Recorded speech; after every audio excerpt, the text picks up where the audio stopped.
joining us today. I'm John Tavius Jones with Seed Community Enrichment. Welcome to the CeedCast. Today I have my good friend Ricardo here.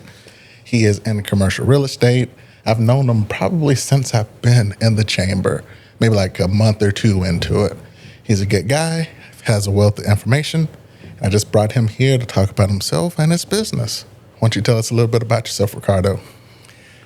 Well, hello, John Tavius, and first of all, I just want to say, I want to thank my Lord and Savior Jesus Christ for being here today.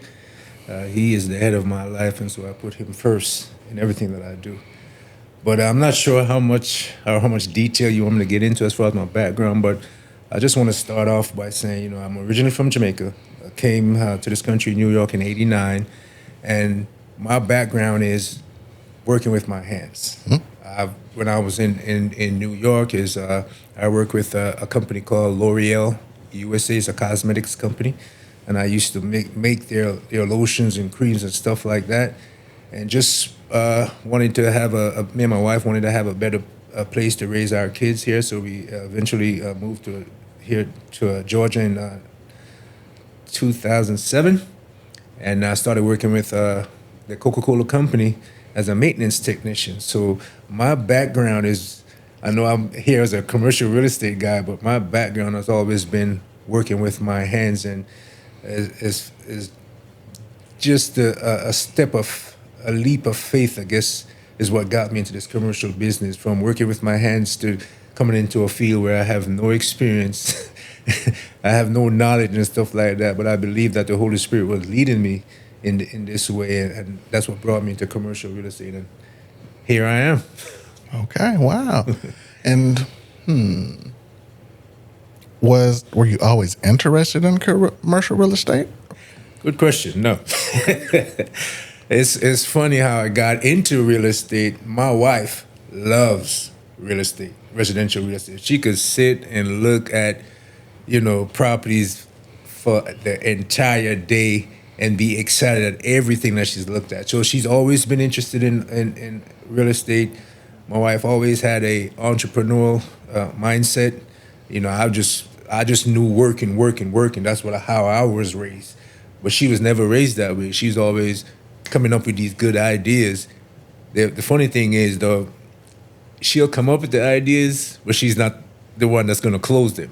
And that's what makes us such a good match, is because she'll come up with the ideas, and then I'll take it to the end, to the final stage, and that's how we work well together. But she's the one that's interested in real estate and always wanted to get me involved in it, and I always told her it was never my thing.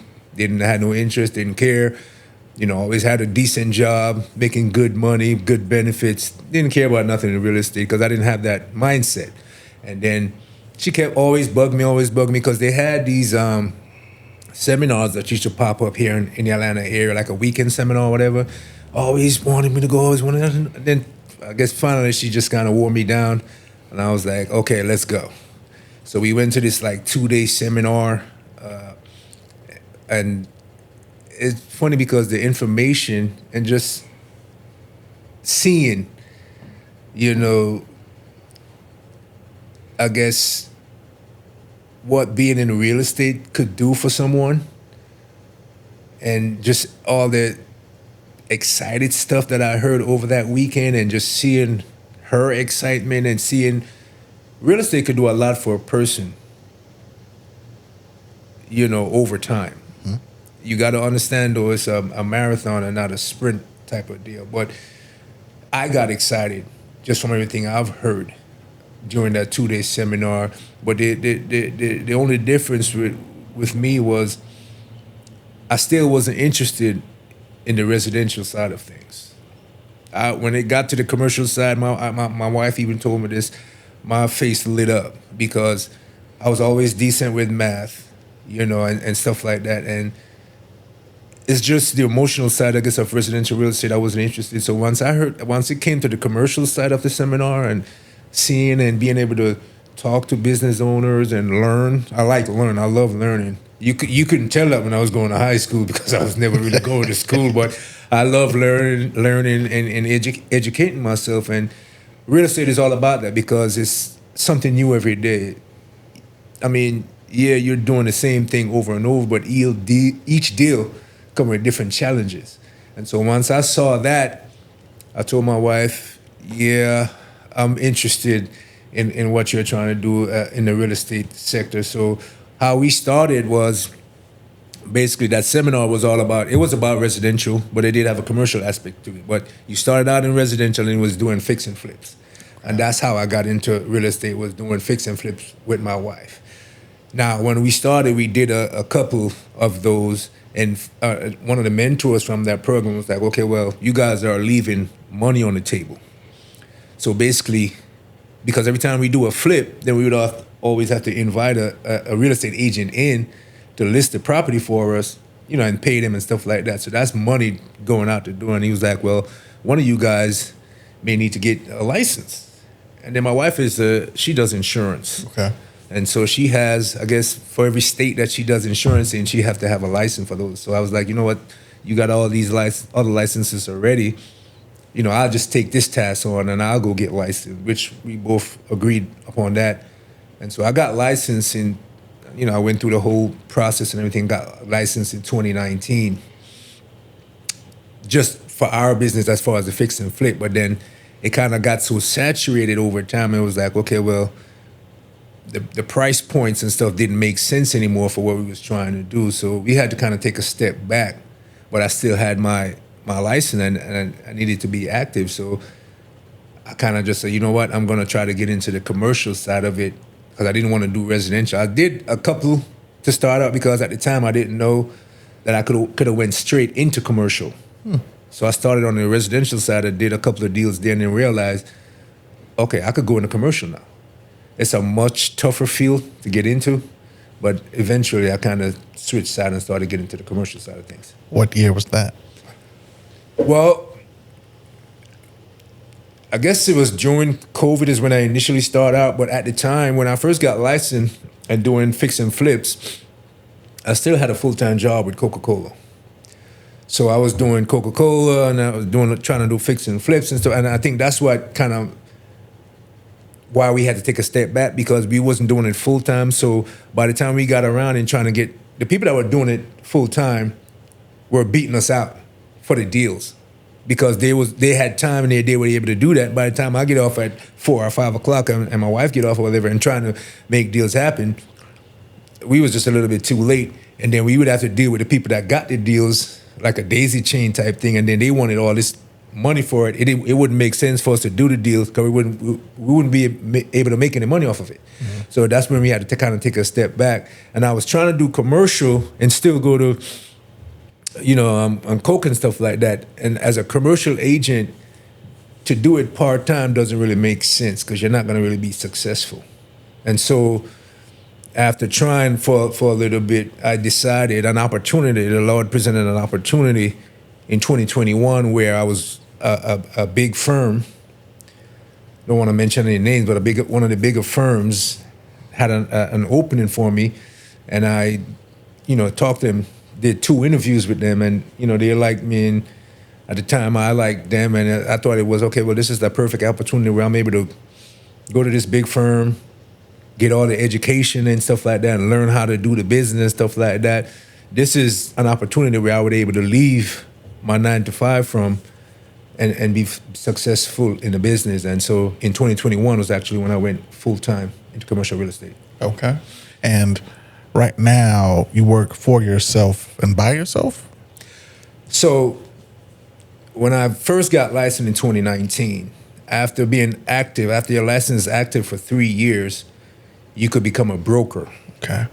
Which is another process that you have to go through to become a broker, and not just a real estate agent anymore, but you're a broker where a broker is you're able to open your own firm and have people work for you and stuff like that. So that was a goal that I set for myself once I first got licensed. It was like, okay, well, the next step is to become a broker. And as soon as I was able to become a broker, that was a goal I set where, okay, I was going to do it. Okay. So even before I got to my 3-year mark, I started putting in the work and getting everything done to start the process. So eventually at 3 years' time, I went through the process and took the step and became a broker as well. And just kind of step back a little bit. the 2021 when I went to that bigger firm, it started out great, and I had I think 2 listings there and a couple of I think it was 3 or 4 leases going on, and the time came when I had to take my broker's license, and I was like, okay, well I'm going, like I said, I'm going through the process, and I was just printing off some documents off the printer at work. I was there early one morning doing that, and usually the broker at that time, usually he never comes in early, but for some reason he came in early that morning, and I guess he saw what I was printing off on the printer, and then he was like, "Oh, you're planning on getting your broker's license?" And I was like, "Yeah, this is a goal that I had set for myself when I first got licensed. So yes, I'm looking into the process, stuff like that." And all of a sudden, his whole body language changed. I don't think this was something that he liked or wanted, or I guess he took offense to it. Or like, how are you trying to become a broker? Or, aren't you fine just being an agent? But anyway, it was, to make a long story short, it seems like all of a sudden I wasn't a good fit anymore for that firm. And like I said, I had 2 listings. I had a couple of leases going on, more than some of the guys that was there. But just because the fact that he saw that I was trying to better myself, all of a sudden now I wasn't a good fit anymore. So we actually ended up parting ways. And so, well, the thing is, to become a broker, your license the original license that you have now have to stay active. Mm-hmm. So once you leave a firm, they kind of get rid of your license. Because when you have a license, you go with a firm, you place that license with that firm, and that's how it's active. So once we parted ways, my license was going to be in like an inactive status. And in order for me to go through the broker's course, my license had to be active. Mm-hmm. So I knew somebody on the residential side that was already a broker, and I was like, okay, kind of called them up and explained my situation to them. I was like, hey, I need to place my license here so I can keep it active and go through this course, which they welcomed me and everything. And I did that with them and was able to go through the process and get my broker's license. Of course, they wanted me to stay on to do commercial with their firm and everything, but they didn't have the tools and stuff that I needed for the commercial side. So I stayed there for a little while, but not too long. And eventually, I started my own firm. Okay. Now, starting your own firm, that's a whole task in itself. And it's a lot of liabilities and stuff that comes along with that. And just having a conversation with someone, a friend of mine one day, they explained to me that EXP Commercial, who is rapidly becoming like one of the #1 firms out there right now, they would allow you as a firm owner to be able to bring your firm to their company. And then even if I was trying to get people under me, I could do it through EXP, and it would still be kind of like, so basically it would be like, okay, well, I would be the qualifying broker for my firm and then an associate broker with EXP. And they handled all the training, the liability, and all that type of stuff. So it was kind of less financially. It was kind of less on my end doing it that way. So curious, I said, okay, I'll try it out. So that's what I did. I brought my firm to EXP Commercial, and that's where I am still to this day.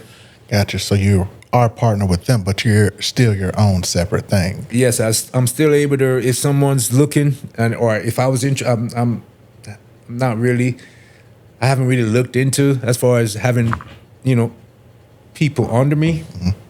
But if I wanted to, I am able to have other real estate agents work on my firm, which I'm the managing broker, and still be an associate broker with EXP Commercial. Okay, cool. So L6 Realty Group, LLC, it's just you and your thing. You can have other people under you, but it's your business. You're just partnering with EXP. Yes, with L6 Realty Group, I'm the only person there at that point. And I have had other people reach out to me. It's just time-wise, because you have brokers that come under you for a firm. As the managing broker, that's a lot of responsibility on you, and you have to train them, and you have to make sure that the stuff that they're doing is right, and stuff. You have to have certain accounts set up and stuff like that. So it was just a lot more stuff, that I would have to deal with when, like I said, I've only been in full time for a couple of years now, so I'm still trying to get my business to a certain point. I just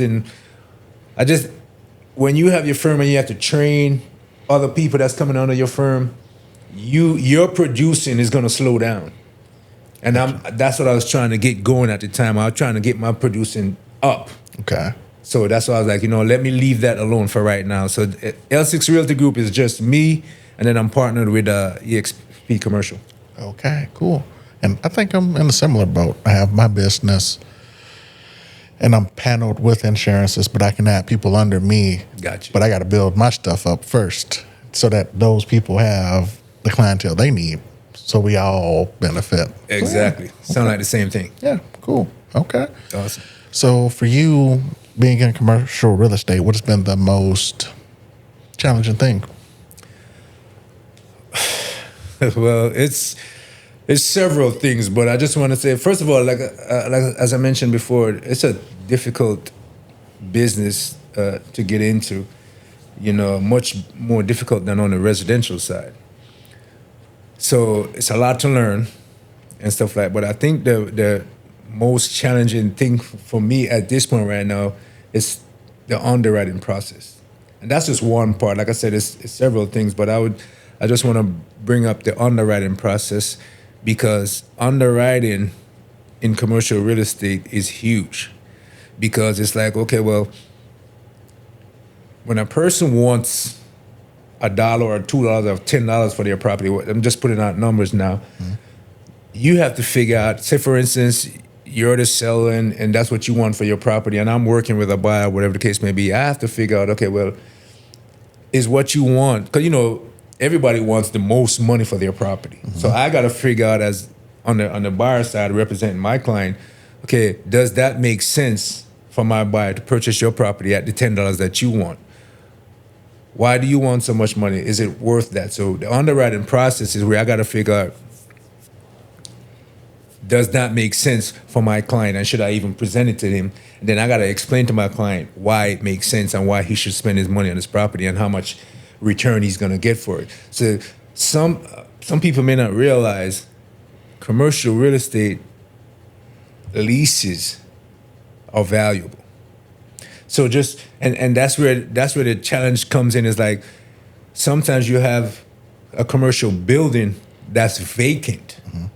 And then someone is trying to sell that vacant building. That's where the challenge come in, is to try to value that building that's vacant, because the leases is what makes that commercial building valuable.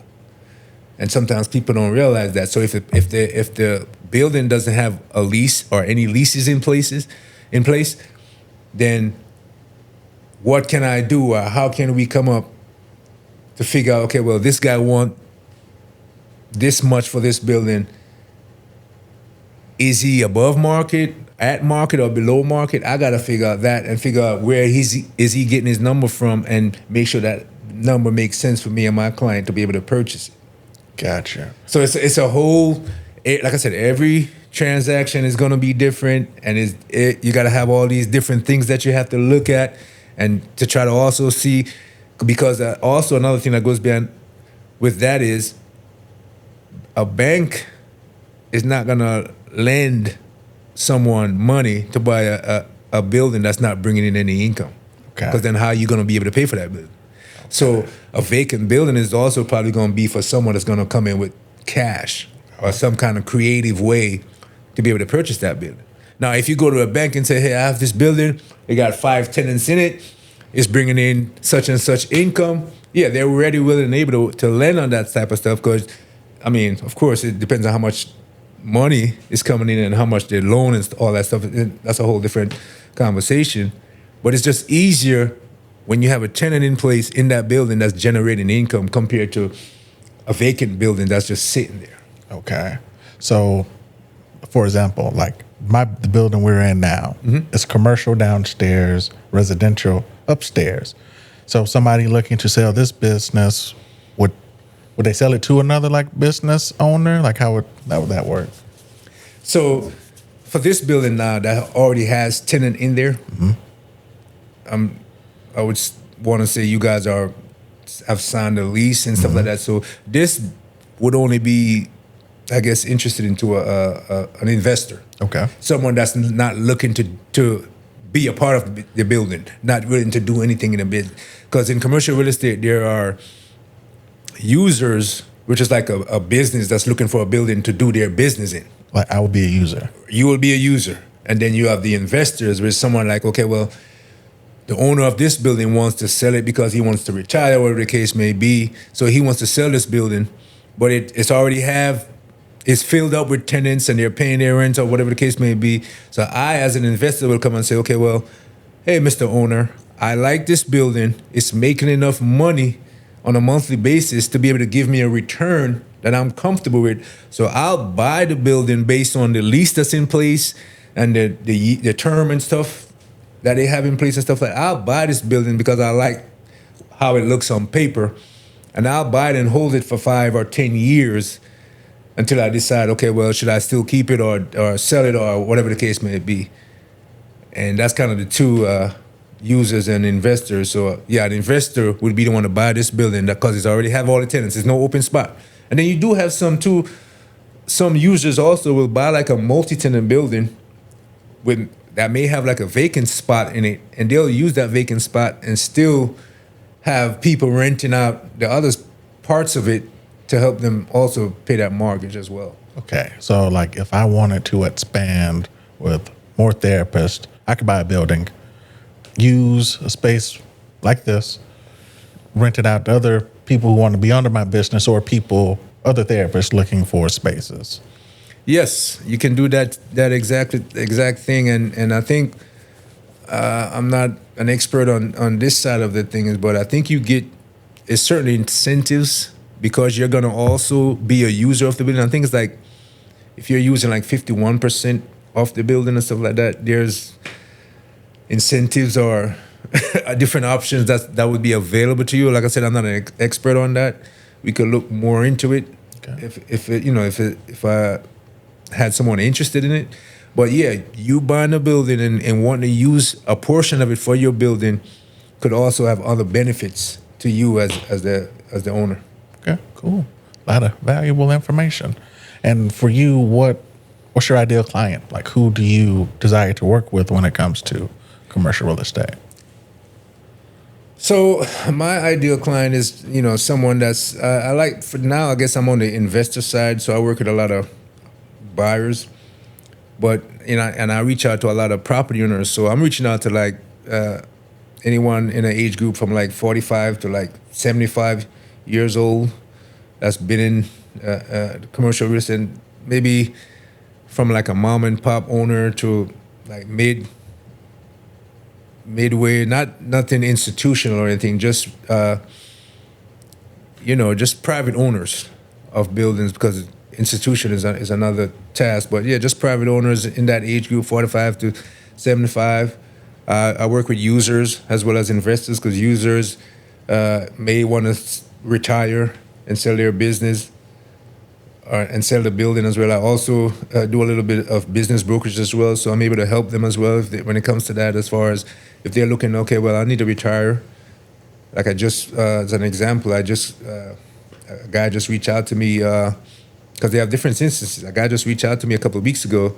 He has a gym.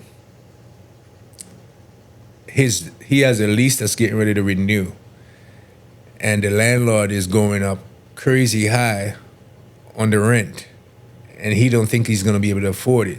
So he wanted to sell the gym, and I was, asking him like, okay, well, you really want to sell this gym, or are you just doing it because, the rent is going up or whatever?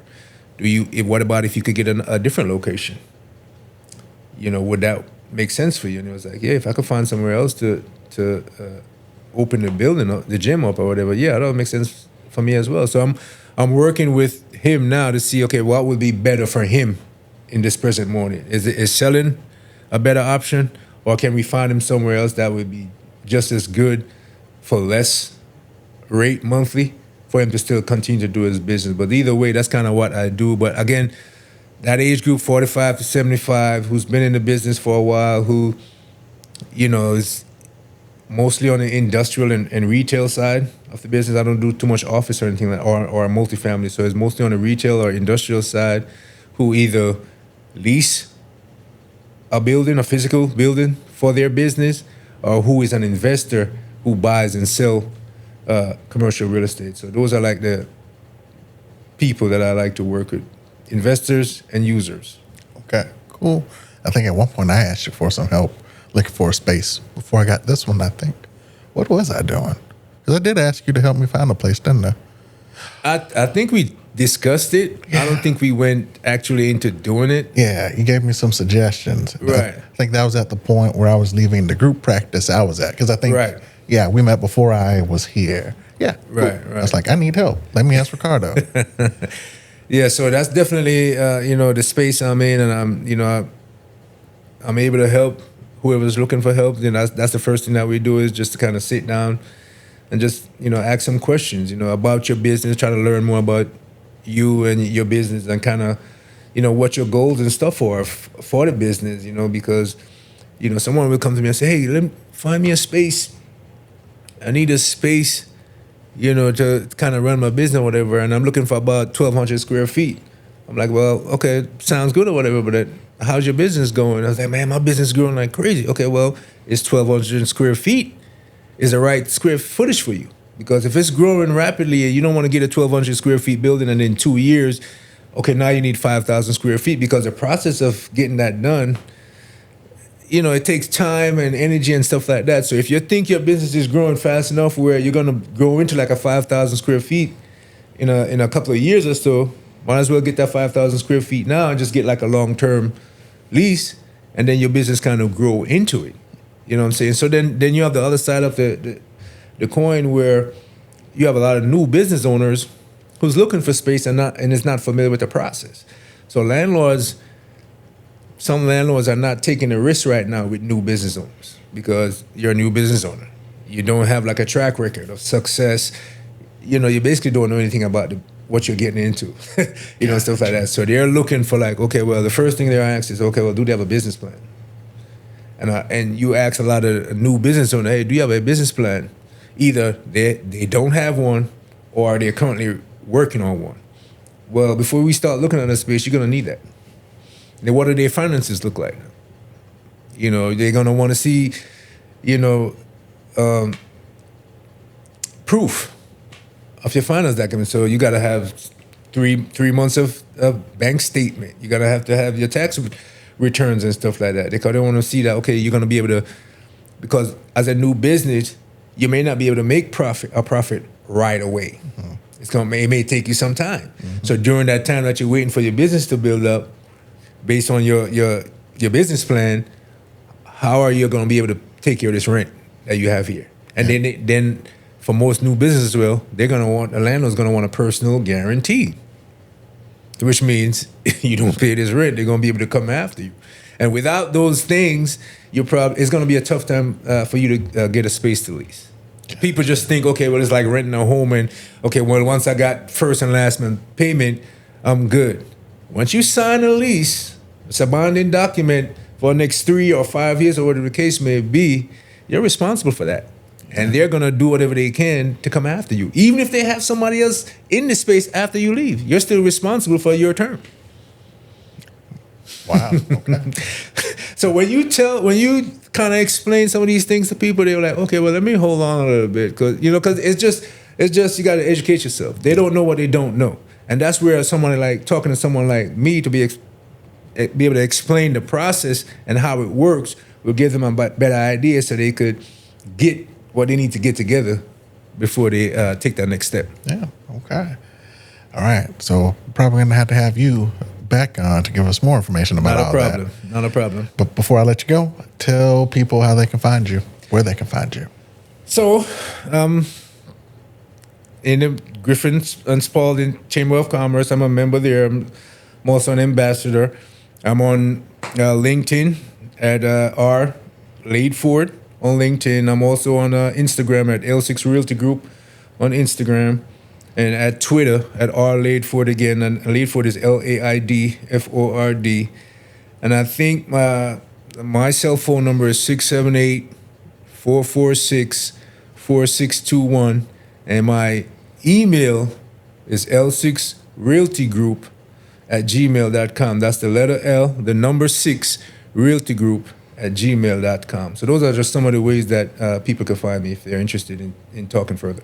Awesome. I'll be sure to put that in the somewhere where they can find it too. Appreciate it. Most welcome. All right. Thank you for joining us, Ricardo. It was good talking to you, man. Thanks for having me, man. You enjoy the rest of your day. You too.